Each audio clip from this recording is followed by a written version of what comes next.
আপনি আনুগত্য করবেন 5টা কারণে। কয়টা কারণে?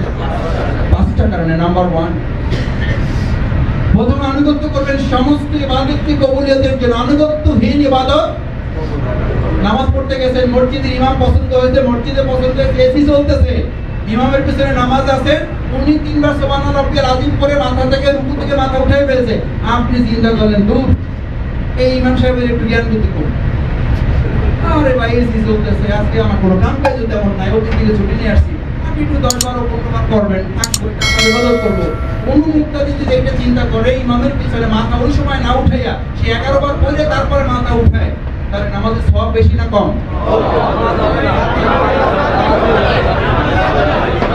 কই যাবো ভাই আপনাদের নিয়ে, কই যাবো? যাই করে পার করে এখন কোথায় যাবো এটা চিন্তা করছি।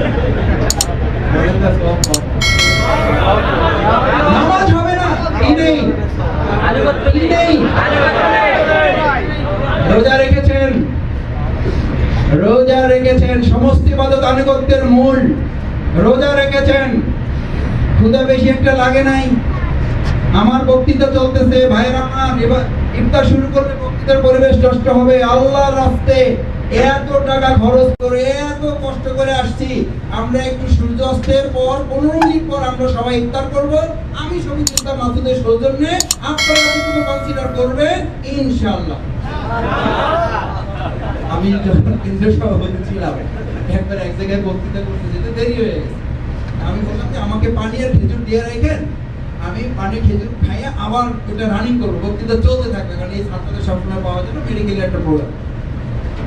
আমি ওই আজান আমার কানের ভাবে আসে নাই, আমি যে ঘোষণা দিব ওইটাও আসলে আমার মাথায় নাই, আমি ঘোষণা দিতে একটু দেরি হয়ে গেছে, বাট পিছনে দেখলাম যে ইফতারে কোনো দেরি হয় না। আমি তখন জিজ্ঞেস করলাম যে ভাইয়েরা এটা কি আপনারা কেন্দ্রীয় সভাপতি হিসেবে আমার জন্য আনুগত্য অপেক্ষা করেছেন?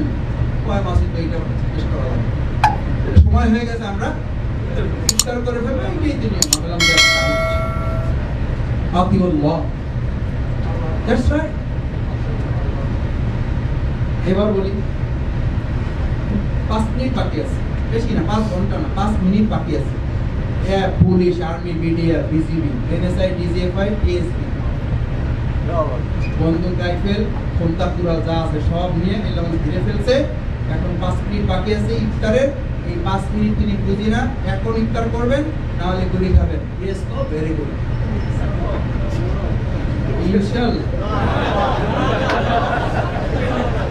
ওরে আমার ইমানদার ভাইরা, আলহামদুলিল্লাহ। এইরকম ইমানদার এখানে কত? এইরকম ইমানদার 313 জনে তো বদরের যুদ্ধ হয়েছে, বিজয় হয়েছে। আর ওই সামান্য আনুগত্যহীন হাজারের উপরে শাহাদাতের তামান্নায় উজ্জীবিত লোকরা সামান্য আনুগত্য লঙ্ঘন করে ওদের বিজয়কে পরাজিত করে আল্লাহ ট্রেনিং দিয়েছেন, আনুগত্য নাই তোমাদের বিজয় নাই। বদরে কি ছিল আর ওদের কি ছিল না? বদরে কি ছিল? আনুগত্য ছিল। আর ওদের কি ছিল? কি ছিল না? ওদের সব ছিল, আনুগত্য ছিল না। একজন তো ওই সাহাবীর দিকে তাকিয়ে বলল, কি হয়েছিল তোমার? আল্লাহ রাসূল তোমাকে বলে দিয়েছিল না তোমার রক্ত, তোমার মাংস জীবিত অবস্থায় পাখির এসে তোমার শরীর থেকে মাংসগুলো ছিঁড়ে ছিঁড়ে খেয়ে ফেলবে, তারপরও তুমি এখান থেকে জায়গা ছাড়বে না, এটা তোমাকে বলে নাই? বলেছিল? পাখি কি মাংস ছিঁড়ে খেয়েছিল?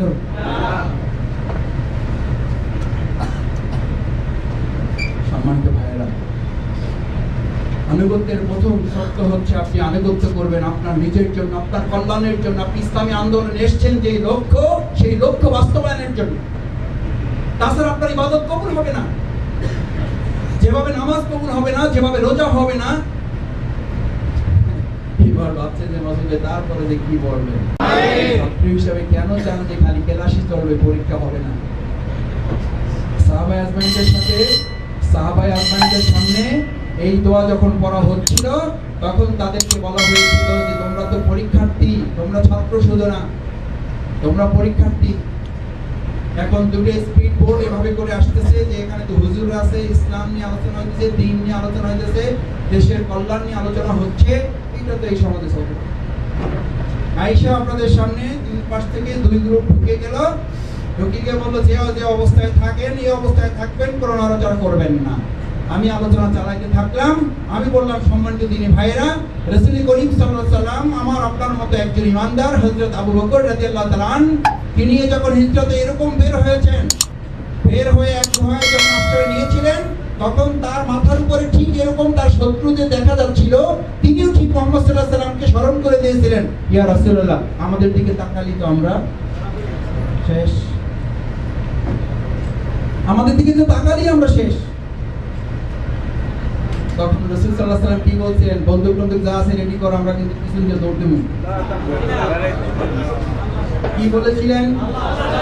দুটো কথা বলেছিলেন, লা তাহজান ইন্নাল্লাহা মা'ানা। সেই কট্টর ইমানদার আবু বকর রাদিয়াল্লাহু তাআলা আনহুর অনুসারী কি আমরা এখানে কেউ আছি? আছি আমরা কেউ? উনি কি ইমানদার? কট্টর ইমানদার, ফান্ডামেন্টাল। সেই ফান্ডামেন্টাল ইমানদার হওয়ার কারণে ওনার নামের সাথে কি যোগ হয়েছে? এই শবে মেরাজের খবর যখন নিয়ে আসা হলো, আবু লাহাবটা বললো, কি আবু বকর তোমার সাথী সম্পর্কে খোঁজ খবর রাখো। এদের তো আমরা আগে সার্টিফিকেট ছাড়া পাগল বলতাম, এখন আমরা কি পেয়ে গেছি? সার্টিফিকেট পেয়ে গেছি। বলছে কি খবর, নতুন কোনো খবর আছে? বলছে হ্যাঁ আছে। উনি 27 বছরের পর 27 মিনিট 27 সেকেন্ডে সব ঘটনা ঘটাই দিয়ে চলে আসছে। এই কথা বলতেছে, তুমি জানো না? বলছে এটা কি মুহাম্মদ সাল্লাল্লাহু আলাইহি ওয়াসাল্লাম বলেছেন? হ্যাঁ বলেছেন। বলছে এই কথা কি বলেছেন? বলছে হ্যাঁ বলেছে। তাহলে সাদ্দাক। এটার উপরে কি উপাধি পেয়েছেন? উপাধি নিয়ে এখান থেকে কে কে যাবেন? যে যারা বলবেন আমার দায়িত্বশীল, আমার নেতা, আমার এই আন্দোলনের অগ্রপথিক, আমার জন্য যে মেসেজ দিবেন আমি সেই মেসেজ পর্যালোচনা করব না, আমি তা ব্যাখ্যা করব না, শুধু জানবো আমার সভাপতি বলেছেন, আমি ইউনিট সভাপতি, আমি সেক্রেটারি, আমার দায়িত্ব হচ্ছে ওটা বিশ্বাস করে ওই আলোকে কাজ করে আল্লাহর সন্তুষ্টির জন্য সামনের দিকে ধাবিত হওয়া। আবু বকর যেমন সিদ্দিক উপাধি পেয়েছে, আমি আজকে সেই সিদ্দিক উপাধি পাওয়ার জন্য কোনো যুক্তি তর্ক ছাড়াই প্রত্যেকটা নির্দেশ আল্লাহর সন্তুষ্টির জন্য আনুগত্য করে সিদ্দিকের রাস্তায় আমরা আজকে থেকে হাঁটা শুরু করতে চাই ইনশাআল্লাহ। ওরকম সিদ্দিক হলে কবুতরও থাকবে, কবুতরের ডিমও পাবেন, মাকড়সার জালও। কিন্তু কি পথ বেছে নিতে হবে? সিদ্দিকের পথ। নির্দ্বিধায় আনুগত্য করার চিন্তা মাথায় ঢুকাবেন, ব্যাখ্যা না দিয়ে। কবুতরের ডিম এসেছিল তাদের কাছে, মাকড়সার জাল এসেছিল গুহায়। সেই কবুতর তো আর নাই এখন। যে আল্লাহ ওই মাকড়সার জাল পাঠিয়েছিলেন সে আল্লাহ আছেন, শুধু কি নাই? সেই সিদ্দিক নাই, সেই ঈমান নাই। সেই ঈমান হচ্ছে সেই ঈমান লা তাহজান ইন্নাল্লাহ মা'ানা। আল্লাহ রাসূল তাদেরকে দুটো কথা শিখিয়ে দিলেন, হে আবু বকর যদি তোমার সাথে ঈমান থাকে তাহলে ভয় থাকে না, যদি তোমার মধ্যে ভয় থাকে তাহলে তোমার ঈমান থাকে না। আর এখন আমাদের দুটোই আছে। আমাদের কয়টা আছে? ওনাদের ছিল একটা, আর আমাদের আছে দুইটা। আমরা আগে আছি না পিছনে আছি?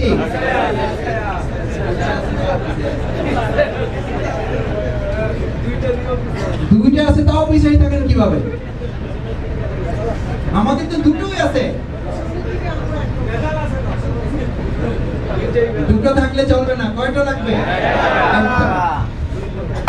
ইউনিট সভাপতিদের প্রথম কাজ হচ্ছে শর্তহীন আনুগত্যের জন্য নিজেকে কি করা? প্রস্তুত করা ইনশাআল্লাহ। নাম্বার 1 আনুগত্যের জায়গাটা এটা। নাম্বার 2 হচ্ছে আনুগত্য করবেন এই জন্য এটা আল্লাহর সন্তুষ্টির একমাত্র পথ। কার সন্তুষ্টি? আল্লাহ। ইয়া আইয়ুহাল ইনসান ইন্নাকা কাদিহুন ইলা রাব্বিকা কাদহান ফামুলাকি। হে মানুষ, প্রতিকূল পরিস্থিতিতে ইউনিট সভাপতিরা কি করবেন? আল্লাহ তাআলা দুনিয়াটা বানাইছে অনুকূল না প্রতিকূল? প্রতিকূল। প্রতিকূল। গোটা দুনিয়ার জিন্দেগিটা ইমানদারদের জন্য অনুকূল না, এটা কি কুল? আপনি জান্নাতে যেতে চান না জাহান্নামে? একজন মাসুদ এটা কোনো কোশ্চেন হইল? কোশ্চেন হইল। একজন বলছে যে স্যার আমি জান্নাতেও যাব না, জাহান্নামেও যাব না, কারণ আমার মায়ের পায়ের নিচে বেহেশত, আর আমার মা বলতে স্কুল ছুটি হইলে সোজা বাড়ি যাওয়ার জন্য। আর আপনি তো জিজ্ঞেস করতেছেন যে তোমরা কই যাবা? আমি আসলে এখন জান্নাতেও যাব না, জাহান্নামেও যাব না, আমি স্কুল ছুটি হলে কই যাব? আমরা যাচ্ছি কোথায়? চাঁদপুরে। চাঁদপুরে এই বাড়ি থেকে রওনা দেওয়ার পর এই পর্যন্ত সমস্যা আপনার হয় নাই, কোনো সমস্যা আপনার হয় নাই। এরকম কি আমরা আছি? আমি বাড়ি থেকে বের হওয়ার পরে কতক্ষণ গাড়িতে উঠছি, কতক্ষণ রিক্সা উঠছি, কতক্ষণ হাঁটছি, তারপরে তাও আমার হেলাল ভাই বলছে যে ভাই কি করেন, একটু দৌড়ান।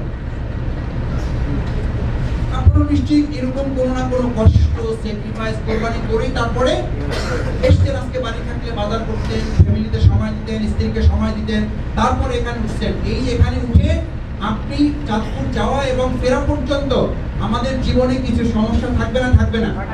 মিকদাদ রাদিয়াল্লাহু তাআলা থেকে বর্ণিত, রাসূল সাল্লাল্লাহু আলাইহি ওয়াসাল্লাম বলেন, গোটা দুনিয়ার জিন্দেগিটা সমস্যা মুক্ত না সমস্যা যুক্ত। গোটা দুনিয়াটা ইমানদারের জন্য সমস্যা যুক্ত, জান্নাতি হচ্ছে শুধু সমস্যা মুক্ত।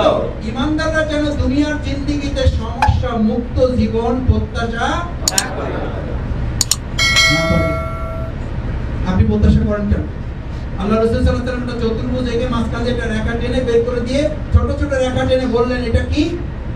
বললেন এটা হচ্ছে মানুষের একটা সমস্যা যাবে তো আর একটা সমস্যা এসে তাকে ঝাপটে ধরবে। কি করে ধরবে? অর্থাৎ একটা সমস্যার পিছনে আরেকটা সমস্যা কি করে থাকে? কম্পিটিশনে থাকে। ওইটা যাওয়ার পর্যন্ত সে অপেক্ষায় থাকে, যাওয়ার সাথে সাথে আরেকটা সমস্যা এসে আপনাকে কি করে ধরবে? ঝাপটে ধরবে। অর্থাৎ দুনিয়া যতদিন আছেন হাত্তা জুরতুমুল, যতদিন দুনিয়া আছে, যতদিন দুনিয়া আছে ততদিন সমস্যা আছে। সমস্যার ব্যাপারে জাপানিদের তাদের এখন তো আর জাপানি আর চায়নাদের কথা শুনলে আপনি ভয় পান যে ভাই যারা এতদিন আমাদের পথ দেখাইছে এখন এরাই তো বিপদে আছে। আল্লাহু আকবার। চায়না মার্কেট নামে একটা মার্কেটই আছে আমাদের। তারা বলে যে এরকম বাংলাদেশের একটা ডুপ্লিকেট কপি তারা চাইলে করে ফেলতে পারে। এই অহমিকা থেকে তারা ঠিক করেছে যে কোরআনের মতো আরেকটা কোরআনই তারা করে ফেলবে। সব ডুপ্লিকেটের ক্ষমতা তার কাছে আছে, তারা একটা কোরআনই করে ফেলবে। আল্লাহ তাআলা ইন্না বাতশা রাব্বিকা লাশাদীদ ইন্নাহু হুয়া ইবদি ওয়া ইউঈদ ওয়া হুয়াল গফুরুল ওয়াদুদ যুল আরশিল মাজিদ ফাআলুল লিমা ইউরিদ। আল্লাহু আকবার। তারা পরোয়া করেন না তিনি। তুমি চাই না তুমি একটা বাংলাদেশ করে ফেলতে পারো, তুমি চাই না তুমি চাইলে একটা কোরআন বানিয়ে ফেলতে পারো, আর আমি আল্লাহ তোমাকে এখন তুমি কিছুই করতে পারবে না সেই জায়গায় তোমাকে নিয়ে আমার একটা সেকেন্ড লাগে না সেই জায়গায় তাদেরকে নিয়ে ছেড়েছেন না ছাড়েন? তারা বলছে আমরা করবো, আর আল্লাহ বলছেন তোমরা কিছুই করতে পারবে না। এখন ডাইরেক্ট নির্দেশ দেওয়া হয়েছে করো না, করো না। ওরা বলছে যে করবো, আর আল্লাহ না ডাইরেক্ট নির্দেশ দিয়ে দিলেন করো না। নো, ওরা বলেছিল ডু, আল্লাহ বলছেন নো। আপনি যখন জিজ্ঞেস করেন মাসুদ ভাই বাংলাদেশের পরিস্থিতি কবে চেঞ্জ হবে, আপনাদেরকে যখন বলি ইনশাআল্লাহ ভাই আল্লাহ ভরসা, কোরআন মাসুদের গুরু আল্লাহ ভরসা আপনি শুনতে পাবেন। মানে আমার প্রতি আপনার এত অনাস্থা তৈরি হয়েছে যে আমার মুখে আল্লাহ ভরসা আপনার ভালো লাগে না। অথচ আবু জান্দাল ইবনে সুহাইল রাদিয়াল্লাহু তাআলা হুদায়বিয়ার সন্ধি চুক্তির আগে লিখে শেষ হয় নাই। সুহাইল এবং জান্দাল দুজন বাবা এবং সন্তান সম্পর্ক। মুশরিকদের কাছ থেকে ঈমান গ্রহণ করে রাসূল সাল্লাল্লাহু আলাইহি ওয়াসাল্লামের কাছে এসেছেন। নির্যাতিত অবস্থায় তাকে ফেরত দিয়ে দেওয়া হয়েছে। চুক্তি লেখা যেহেতু শুরু, তাকে আবার কুরাইশদের কাছে ফেরত দিতে হবে, লিখিত আছে। আবু জান্দাল রাদিয়াল্লাহু তাআলা মুসলমানদের এরকম সামনে রেখে বললেন, মুসলিম ভাইরা আমার মাথা দিয়ে এখনো রক্ত ঝরছে, আমার হাতে রক্ত শুকায়নি, আমার পায়ে রক্ত এখনো টকবক করে ফুটছে। এই অবস্থায় তোমরা আবার আমাকে মুশরিকদের কাছে ফিরে দিবে? ধৈর্য, সবর। ওমর ফারুক রাদিয়াল্লাহু তাআলা আমার আপনার মতো শর্ট ঈমান, আমার আপনার মতো অস্থির চিত্তের লোক। সেই ওমর রাদিয়াল্লাহু তাআলা রাসূল সাল্লাল্লাহু আলাইহি ওয়াসাল্লামের দিকে এরকম শাহাদাত আঙ্গুলটা দিয়ে বললেন, ইয়া রাসূলুল্লাহ আপনি কি সত্য নবী? আমরা কি সত্য পথে আছি? এরা কি অন্যায় কাজ করছে না? এই অবস্থায় কি আবু জান্দালকে তাদের কাছে আমরা ফেরত দিতে পারি? আপনি কি সত্য নবী? পরিস্থিতি কতটা ভয়ানক হলে ওমর ফারুক রাদিয়াল্লাহু তাআলা যিনি বলেছিলেন আমার পরে নবী হলে ওমর হবে, সেই ওমর রাসূলের দিকে শাহাদাত আঙ্গুলটা তুলে বললেন, ইয়া রাসূলুল্লাহ আপনি সত্য নবী। আবু জান্দালকে আবার কুরাইশদের কাছে ফেরত দিতে হবে। বলেছেন দিতে হবে। কারণ আবু জান্দালের এই কর্মপদ্ধতি, তার এই ত্যাগ, তার এই নির্যাতন, তার এই রক্তের উপরে আমরা শুধু হুদায়বিয়ার সন্ধি সফল করব না, কম সময়ের ব্যবধানে মক্কা বিজয়, রক্তপাতের একটা বিজয় আমরা নিশ্চিত করে দেব। আমি আপনাদেরকে কথা দিচ্ছি, যদি বেঁচে থাকি দেখব, যদি বেঁচে না থাকি আপনারা দেখবেন আমাদের আজকের এই বিগত 12 বছরের শাহাদাতের রক্তের উপরে বাংলাদেশে একটা ইসলামের কলেমার বাংলাদেশ প্রস্তুত। আপনি ভাবছেন মাসুদ ভাই আল্লাহ বর্ষা ইনশাআল্লাহ এই সব আর কতদিন চালাবেন? আবু জান্দালকে যখন রাসূল সাল্লাল্লাহু আলাইহি ওয়াসাল্লাম বললেন, জান্দাল জান্দাল তুমি ফিরে যাও, কারণ তাদের সাথে আমাদের চুক্তি, মুসলমানরা কখনো চুক্তি ভঙ্গ করে না, যাও। আবু জান্দাল চোখের পানিও মুছে নাই। রাসূল সাল্লাল্লাহু আলাইহি ওয়াসাল্লাম শুধু বলেছেন, যাও, আল্লাহ বর্ষা তোমার জন্য আল্লাহ তাআলা জান্নাত প্রস্তুত রেখেছেন। আল্লাহ রাসূল সাল্লাল্লাহু আলাইহি ওয়াসাল্লাম এই বর্ষার প্রতি তারা কি রাখতেন? আস্থা রাখতেন, আস্থা রাখতেন। ইউনিয়ন সভাপতি দায়িত্বশীল ভাইদের দ্বিতীয় কর্তব্য হচ্ছে এটি যে আপনি আনুগত্যের প্রশ্নে আল্লাহর সন্তুষ্টিটাকে মাথায় চূড়ান্তভাবে ধারণ করুন। আপনি আন্দোলনে এসেছেন, এই দিন প্রতিষ্ঠার কাজে এসেছেন, বাংলাদেশের মুক্তি আগে নাকি আপনার মুক্তি আগে? কার মুক্তি আগে? আপনার। কি করতে হবে তার জন্য? যেই লঞ্চে আপনি আসেন, এই লঞ্চের উদাহরণ হাদিসে কি আছে না নেই? কি করবেন আপনি? নিচতলে আছেন, দোতলায় গিয়ে কিছু লোক পানি পান করে, দোতলার লোকরা, ওয়ার্ড সভাপতি, সেক্রেটারি আছে আমাদের, তারা বললো যে ভাই দেখেন আপনাদের নিচতলা আমাদের দোতলা, বারবার এদিকে এসে ডিস্টার্ব করে না, প্রোগ্রামের ক্ষতি হয়, পারে নিচের পাটা কোন ফাটাইয়া উঠাইয়া পানি খান, আমাদের কোনো অসুবিধা নেই, যা পারেন আপনারা করেন। আর উন্নত ওয়ার্ড সভাপতি দায়িত্বশীল, উন্নত জান্নাতের মোটামুটি কাছাকাছি চলে গেছে, নিচতলায় কেউ চেষ্টা করতেছিল। আমরা এই কথা বলে দেওয়ার পর আপনারা চিন্তা করলেন যে ঠিক আছে, এরা যদি নিজেদের চিন্তা না করে আমাদের এত চিন্তা করে কি, আপনি পাটা তখন ফাটাইয়া তারপর পানি খাওয়ার সিদ্ধান্ত নিলেন। ওটা দেখলো, একজনকে খবর দিল যে ভাই পাটা তখন ফাটাইয়া পানি খাওয়ার প্রস্তুতি নিতেছে, ঠেকান, কই এদের কাছে এরা কেউ নিজে বাঁচলে পাবেন না। এখন কলিকালের যুগ, আর একজন নিয়ে চিন্তা করার টাইম নাই। পার্সোনালিজম, সেকুলারিজম, ন্যাশনালিজম, সোশ্যালিজম, পৃথিবীতে যত ইজমের খবর পাওয়া যায় সব ইজমের চেয়ে এখনকার এই শেষ জামানায় ভয়ঙ্কর ইজমের নাম হচ্ছে পার্সোনাল ইজম, ব্যক্তিত্ববাদ। প্রত্যেকে মনে করবে আমি যা বুঝি, এর চেয়ে আর বেশি বোঝার লোক তো। এই সব বক্তৃতা শোনার পর, এই সব আলোচনা শোনার পর লঞ্চ থেকে নামতে নামতে হয়তো আমি চিন্তা করবো দূর একটা আলোচনা করছে আল্লাহ তাআলা আমারও দিয়েছে জ্ঞান বুদ্ধি, এটা খারাপ লাগবে না?